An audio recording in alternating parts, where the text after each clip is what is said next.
Terima kasih dan kita jumpa lagi, kita lanjutkan banyak pertanyaan yang sudah masuk ke kru, yang sudah dikirimkan ke kami.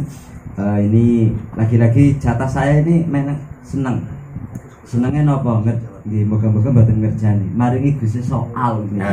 Terima kasih yang membuat kita pusing ini Gus.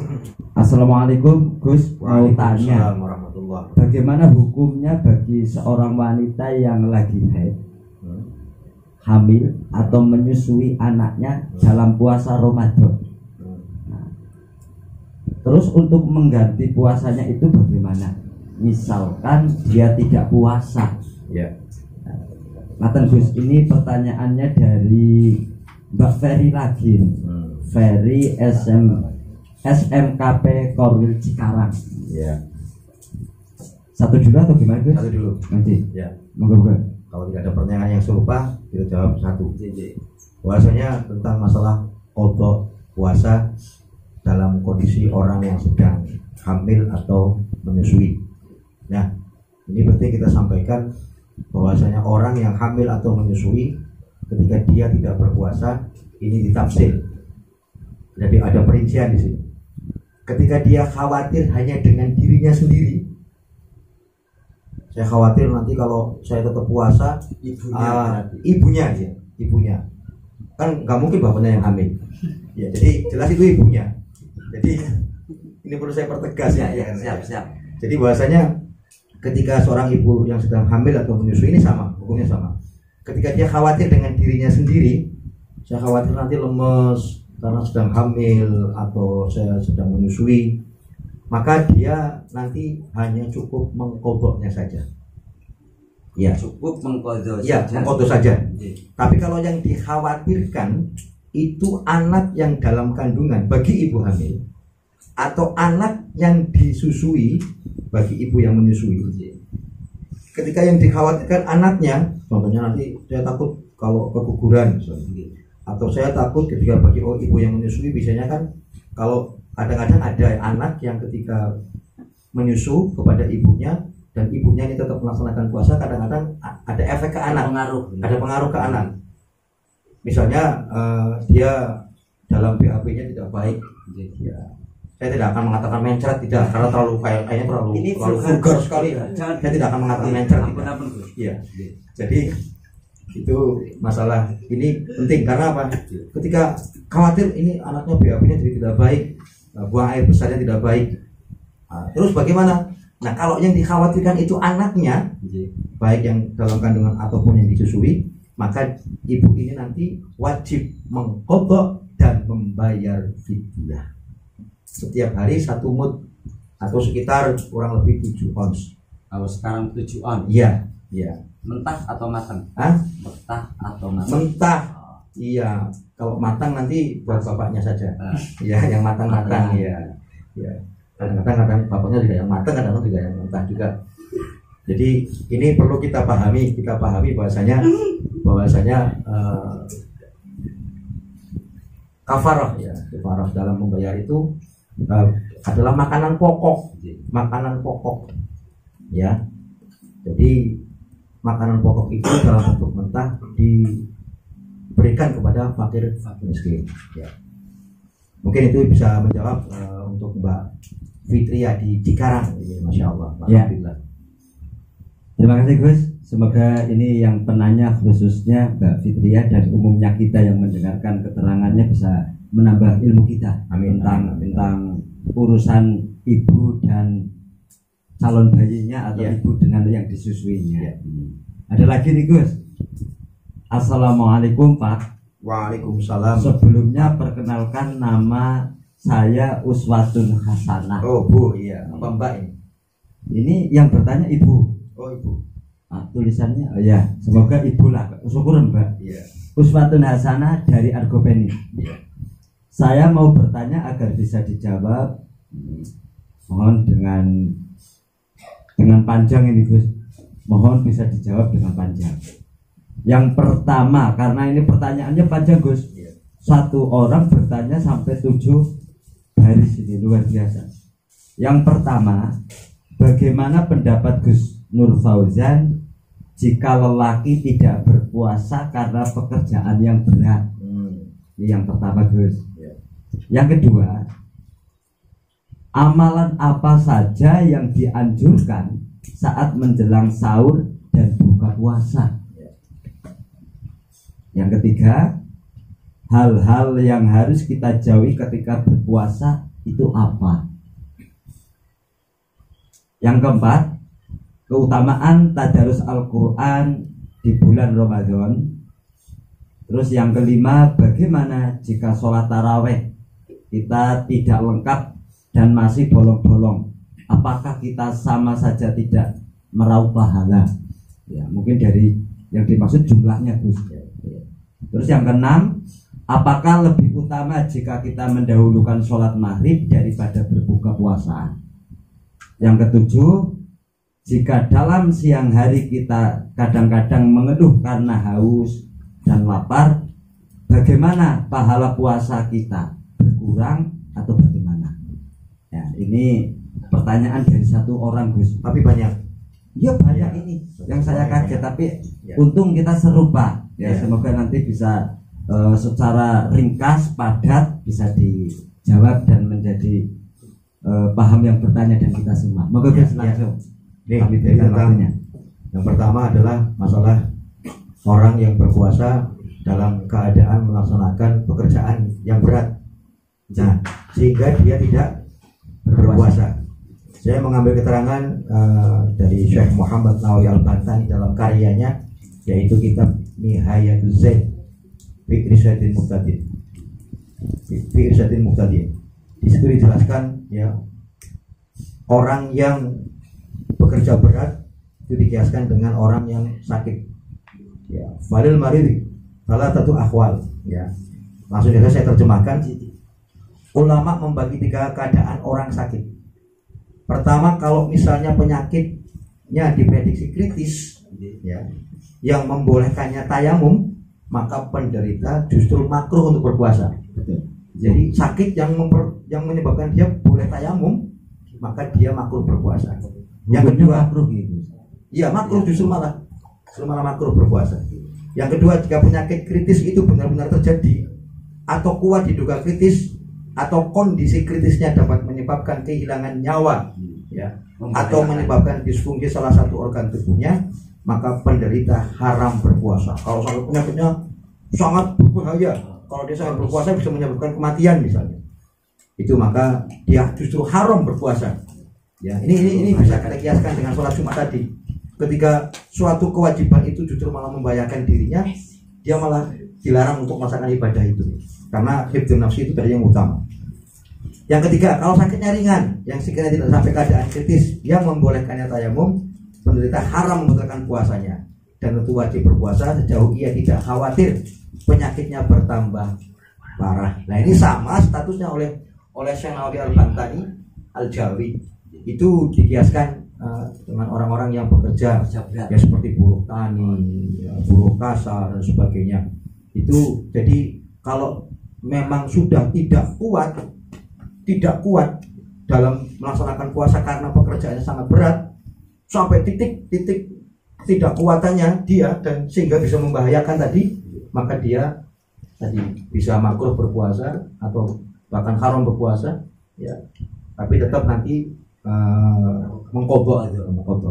Jadi, tapi kalau kuat dan mempertahankan sampai maghrib, itu wajib berpuasa. Kalau dia masih kuat, ya wajib berpuasa.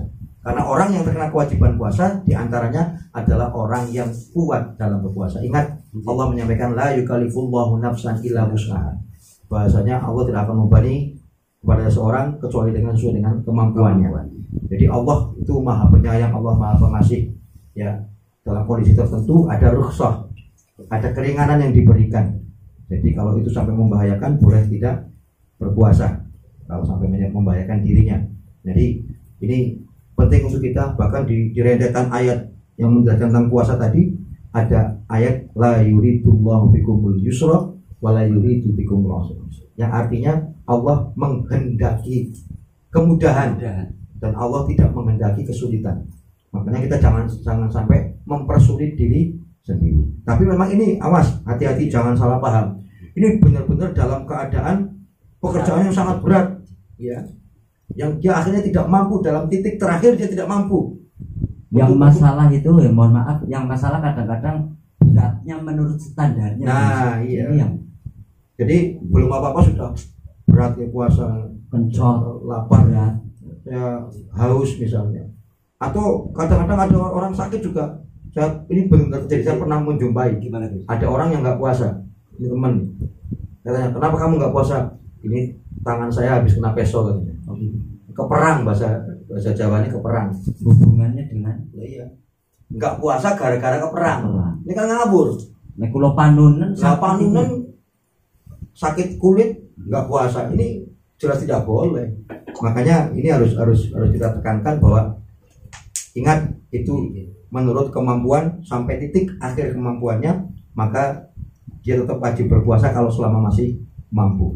Begitu. Itu yang pertanyaan yang pertama. Pertanyaan yang kedua, amalan apa saja yang dianjurkan saat menjelang sahur dan buka puasa ini? ya, amalan yang disunahkan ya ketika berbuka puasa ataupun sahur. Ingat bahwasanya di dalam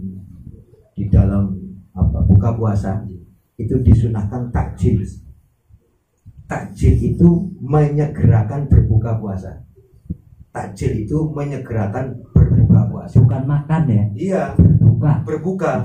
Jadi artinya dia bisa dengan segelas air ya, kan disunahkan. Tapi intinya batalaken. Iya. Kata berbuka itu batalaken gitu. Iya, makan yang manis-manis. Ini makan yang manis-manis, jangan, bukan berarti lihat sambil makan sambil lihat cewek cantik, nah, yang manis-manis, bukan seperti itu. Tapi makanan yang manis-manis itu sangat disunahkan karena untuk mengembalikan energi tubuh, gitu kan? Ya, terus bahwasanya di situ ada takjil.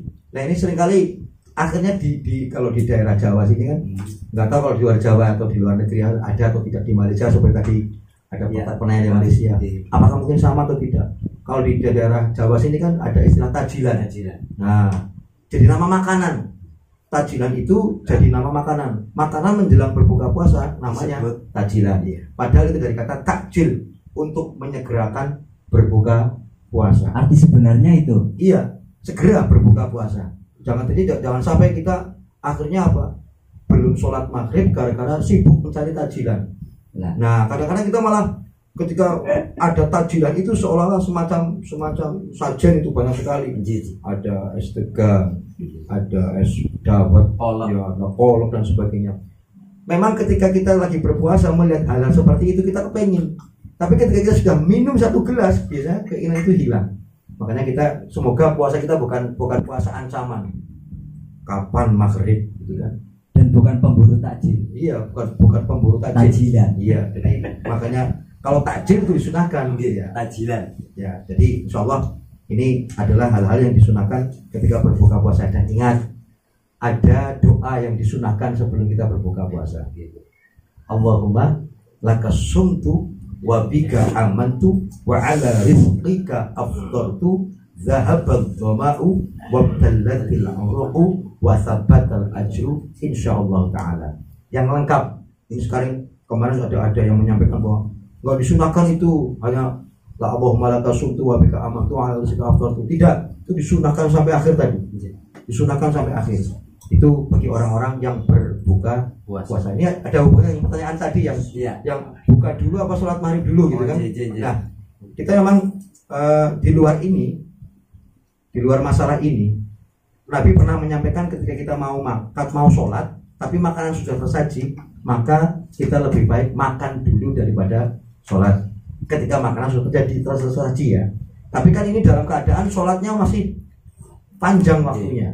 Nah, ketika kita mengingat sholat maghrib itu sangat sempit waktunya, sangat sedikit sekali, maka lebih baik kita minum segelas air untuk takjil tadi, menyegerakan berbuka puasa, atau dengan makan kurma atau yang manis-manis ya. Nah, setelah itu kita sholat dulu baru setelah itu kita makan atau berbuka puasa secara sempurna ya. Jadi itu yang perlu kita sampaikan untuk berhubungan yang dengan sunnahnya berbuka puasa. Terus yang berhubungan dengan sunnahnya sahur. Nah, sahur itu sunnahnya itu diakhirkan. Innas suhura, ya, barokah. Jadi di dalam sahur itu ada barokah. Makanya kita disunahkan untuk mengakhirkan sahur ini, karena di dalamnya ada barokah. Makanya ini seringkali ada yang bertanya, kalau puasa itu nggak sahur, puasanya sah nggak? Ya, seringkali ada yang banyak sekali yang seperti itu. Tetap sah puasanya kalau walaupun tidak sahur tetap sah. Tapi usahakan kita agar mendapat kesunahan kita makan sahur. Ya, walaupun hanya banyak lah. Ya, walaupun hanya banyak kita disunahkan untuk ini curhat ini. Walaupun hanya banyak ini. Ya, jangan terlalu banyak begitu kan ya. Jadi nah, ini kita disunahkan untuk mengakhirkan sahur. Batas akhirnya ini biar jelas. Batas akhirnya adalah azan subuh. Ya, batas akhirnya adalah azan subuh. Kenapa ada imsak? Itu namanya ikhtiyar, berhati-hati. Nah, ingat muadzinnya Rasulullah SAW, ya, ada Ibnu Umi Maktum dan ada Bilal bin Rabah. Itu adanya azan subuh disunahkan memang 2 kali. Nah, itu untuk ketika azan subuh. Ya. Nah, kira-kira jaraknya 50 ayat yang pendek-pendek antara adzan yang satu dengan adzan yang kedua. Ya. Karena ini memang di daerah kita juga ada beberapa yang melaksanakan, tapi jarang sekali. Ya. Kadang-kadang adzan yang pertama malah bikin bingung. Ya, kok itu adzan 2 kali gitu kan. Nah, ini perlu kita sampaikan, ketika mendengar adzan yang pertama, maka masih diperbolehkan makan minum. Nah, adzan yang kedua ini masuknya waktu subuh. Jadi batasnya adalah masuknya waktu subuh, maka adzan subuh itu sudah tidak diperbolehkan lagi berpuasa. Maka ketika saya masih ingat ketika abah saya dulu mengajarkan untuk mendapatkan sunnah akhirnya mengakhirkan sahur, ketika menjelang imsak kita minumlah segelas air. Boleh silakan, saya nggak biasa makan jam 3 misalnya. Boleh makan sahur jam 12 boleh. Pukul 12 boleh. Tapi kalau ingin mendapatkan kesunahannya, yuk minum segelas air kayak apa-apa, ya, untuk mengakhirkan sahur itu tadi. Ini yang berhubungan dengan sunnah berbuka puasa dan sahur. Silakan yang lain. Iya. Ini semoga bisa menjadi pencerahan, ini sifatnya pencerahan, karena memang ini ibadah yang sebentar lagi akan kita laksanakan di bulan suci Ramadan ini. Terus ini Gus berkaitan dengan keutamaan yang pertama ini tadarus, yang kedua berkaitan dengan hal-hal yang harus kita jauhi ketika berpuasa, Gus. Yang pertama yaitu berkaitan dengan tadarus, yang kedua hal-hal yang harus kita jauhi ketika berpuasa, dan yang ketiga bagaimana jika sholat tarawih kita tidak lengkap dan masih bolong-bolong. Apakah kita sama saja dengan apakah kita sama saja tidak meraup pahala? Ya, sampai ke pahala ini, Gus. 3 itu dulu. Ini seharusnya Anda menyampaikan satu-satu dulu. Ini namanya Anda menyiksa saya ini. Jadi satu dulu. Borongan, Gus. Ya. Satu dulu saja. Oke. Ya. Satu-satu. Yang pertama adalah tentang hal-hal yang tadarus Al-Qur'an. Ya. Subhanallah, bahwasanya tadarus Al-Qur'an itu memang sangat disunahkan di dalam bulan Ramadan. Ya. Karena Ingat bahwasanya syahrul Ramadan unzila fihil Qur'an. Jadi Allah menurunkan Al-Qur'an itu di bulan Ramadan. Allah menurunkan Al-Qur'an di bulan Ramadan. Dan ada sebuah hadis juga bahwa Rasulullah SAW menyetorkan hafalan Al-Qur'annya kepada malaikat Jibril yang menyemak itu setiap di bulan Ramadan. Sehingga kita disunahkan untuk memperbanyak membaca Al-Qur'an tadarus di bulan Ramadan. Ya, walaupun mungkin ini besok keadaannya mungkin ada beberapa tempat yang melaksanakannya di rumah, ya tidak masalah. Yang penting kita jangan meninggalkan untuk memperbanyak membaca Al-Qur'an atau bertadarus Al-Qur'an. Ingat ada sebuah hadis, man qoma Ramadhana imanan wa ihtisaban. Ini wa fi riwayatin man shoma Ramadhana. Jadi ada man shoma Ramadhana, ada man qama Ramadhana. Barang siapa yang berpuasa, dalam redaksi lain barang siapa yang mendirikan. Nah, Ini bisa dimaknai memeriahkan, menghidupkan, istilah seperti itu. Puasa Ramadan ya dengan iman dan ihtisaban, dengan rasa iman dan ihtisab, ya. Dengan rasa iman dan ihtisab itu berarti kita harus memperbanyak hal-hal yang sifatnya menghidupkan malam-malam atau hari-hari di bulan Ramadan. Makanya Imam Sya'rani di dalam kitabnya Subul Salam, ya, Imam Sya'rani dalam kitabnya Subul Salam menyebutkan bahwa memeriahkan atau menghidupkan Ramadan ini diantaranya dengan cara melaksanakan sholat sunat dan juga membaca Al-Quran. Ini Imam Sya'rani dalam kitabnya Subul Salam. Orang-orang yang mau menghidupkan bulan Ramadan dengan memperbanyak sholat sunnah, seperti sholat sunnah tarawih, witir, dan sebagainya, juga membaca Al-Quran, maka orang tersebut insya Allah akan diampunkan dosanya oleh Allah yang sudah terlewat. Ini apa kebahagiaan untuk kita, makanya sangat disunahkan. Nah ini kemarin banyak sekali yang ini memang kita perlu sampaikan, hal-hal yang perlu kita kritisi, ya hal yang perlu kritisi. Jadi banyak sekali kemarin, nanti umpama di beberapa tempat ada yang masih bisa melaksanakan tadarus secara bersama-sama, itu tolong yang satu membaca, kalau dalam kitab Imam Nawawi ya, itu Zen, itu dijelaskan yang satu membaca, yang lain menyemak, itu disunahkan agar nanti kalau ada yang salah bisa dibetulkan. Nah ini kemarin banyak sekali terjadi karena sekarang sudah banyak sekali merebak ini Android dan sebagainya, sehingga apa, yang satu baca Quran, yang lainnya main media sosial, jadi nggak ada yang menyemak. Ini pada terus saja nih. Iya, gara-gara sultan apa terus apa itu. Makanya ini perlu kita sampaikan penekanan, tolong ini kemarin takmir pada cerita kepada saya, ini anak-anak muda sekarang ini kalau tadarus Quran malah bermain media sosial, seolah mereka menyemak padahal mereka tidak menyemak. Itu yang berhubungan dengan sunnahnya tadarus Al-Quran di bulan Ramadan. Ya, terus selanjutnya ini hal-hal yang harus kita jauhi ketika berpuasa. Oh ya, hal-hal yang harus kita jauhi ketika berpuasa, tentunya ada beberapa hal yang berhubungan dengan rukun puasa. Sebelum kita sampai kepada yang membatalkan puasa atau yang membatalkan pahala puasa, kita pada hal-hal yang berhubungan dengan rukunnya puasa. Ingat, rukun puasa adalah niat yang pertama. Ini niat ya. Jadi jangan sampai orang yang berpuasa itu tidak niat. Ingat, niat yang wajib itu di dalam hati. Yang wajib di lisan kita hukumnya sunat.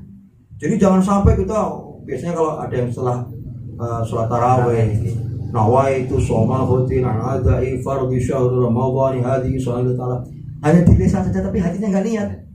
Ini nggak sah nanti puasa. Perlu hati-hati Gus. Dan masih banyak yang tidak tahu loh. Masih banyak orang yang tidak tahu bahwa niat itu yang wajib di dalam hati. Haqiqatun hukmun mahal wa zaman kaifiyatun syartun wa maqsudun hasan. Itu dijelaskan dalam antum seperti itu. Nah, seperti hanya orang wudu lah. Orang wudu banyak sekali yang hanya nawaitul wudu al-rafl.